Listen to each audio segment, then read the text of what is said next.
కడప జిల్లా రాజంపేట పట్టణంలో chain snatcher చేతివాటం కలకలం రేపింది. పట్టణంలోని నూనెవారిపల్లె ప్రాంతంలో బీవీఎన్ పాఠశాల సమీపంలో ఉన్న రాములవారి ఆలయం వద్ద ఈ ఘటన చోటు చేసుకుంది. నీలపూజి జ్యోతి అనే మహిళ ఆలయం సమీపంలో నడుచుకుంటూ వెళ్తుండగా ఆమె మెడలో ఉన్న సరుడును గుర్తు తెలియని దొంగ లాక్కెళ్లాడు. దొంగ ఎర్ర రంగు చొక్కా ధరించి పల్సర్ బైక్ పై వేగంగా వచ్చి ఒక్కసారిగా సరుడును లాక్కొని అక్కడి నుంచి పరారయ్యాడు. స్థానికులు చెప్పారు. ఈ ఘటనలో మహిళ మెడకు గాయం కావడంతో ఆమెకు స్వల్ప చికిత్స అందించినట్లు సమాచారం. లాక్కెళ్లిన సరుడు రోల్డ్ గోల్డ్ కాగా అందులో సుమారు ₹1,50,000 విలువ చేసే బంగారు పుస్తలు ఉన్నట్లు కుటుంబ సభ్యులు తెలిపారు. నా పేరు జ్యోతిన.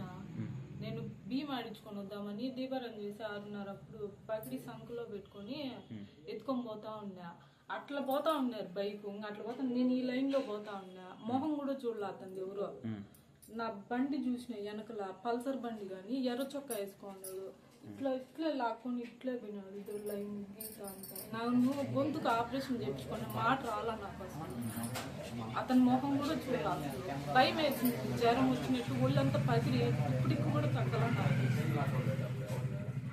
ఉమ్మ కూడా కానీ అవి తాలిబొట్లు 4 ఉన్నాయి. కాసులు ఒక తాలిబొట్లు ఉంటుంది.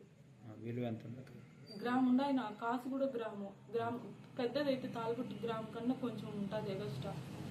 4.5 గ్రామ్ 5 గ్రాములు ఉంటాయి. ఒక్కడే ఉన్నాడు నా బండిలో. చేసినాడు నా ఇట్లా లాగేటప్పుడు స్పీడ్ పెంచేసినాడు. నేను ఇట్లా వాలిపోయినా అప్పటికే నాకు ఇక్కడ నొప్పి వచ్చేసింది గొంతు. అది సరుడు గట్టిగా బలంగా పెట్టేసింది. 6:30 ఉంటుంది నా అంతే టైం. దీపారాధన చేసినా పోయినా అంతే. అక్కడ ఎవరు లేరు నా. వాళ్ళు ఎదిరింటి వాళ్ళు అప్పుడే పరిగెత్తినారు. నా గొంతుకు పరిగెత్తి వచ్చేసరికి చూసేసరికి బండి కూడా లేదు అసలు. తిరిగేసినాడు గుడికాడ నుంచి. కేసు పెట్టినారు.